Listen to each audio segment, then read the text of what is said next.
So the most important thing with doing the shaded eyeliner is to divide the shaded zone into the zones. So this is the first zone where I start, and this zone should be really dense. So that means you should do as many strokes as possible very close together in order to get the density. So I always start with this zone first, and I don't move anywhere else unless it's properly filled. You can do more passes, of course, until you feel that this zone is dense. Only until that you will move to the second zone.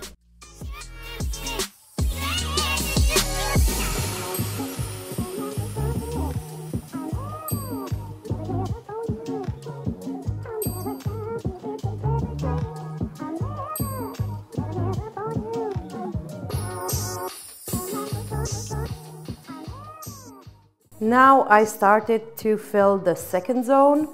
I use pink color for this tutorial just to divide the zone so you can clearly see.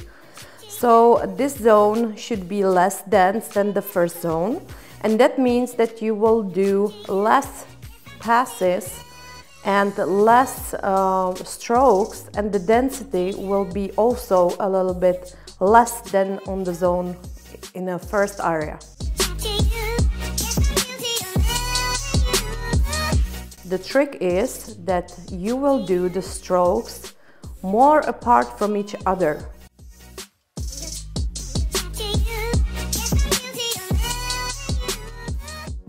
For this tutorial, I decided to use fun colors like purple and pink, but you should know that those colors are actually not very good on eyes, because after the healing, if you would use these colors, they would look like a bruise or a very tired, sad eye, and that's not good. That's not what we want for our clients, so avoid those colors, but you can have some fun on the latex.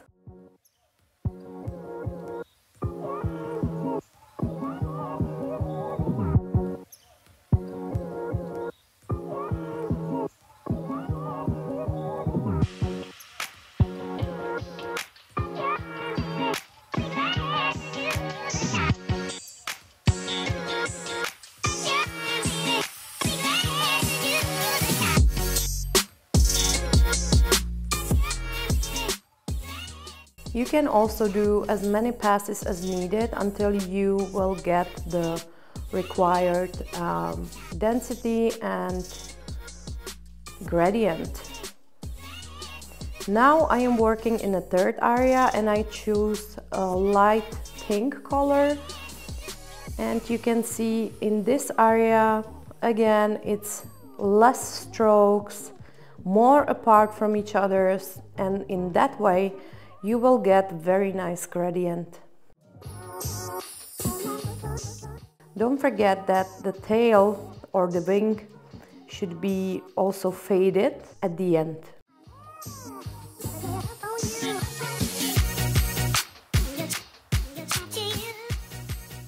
With the shaded eyeliner, you should definitely have very soft hands and don't use much pressure, and make it perfect.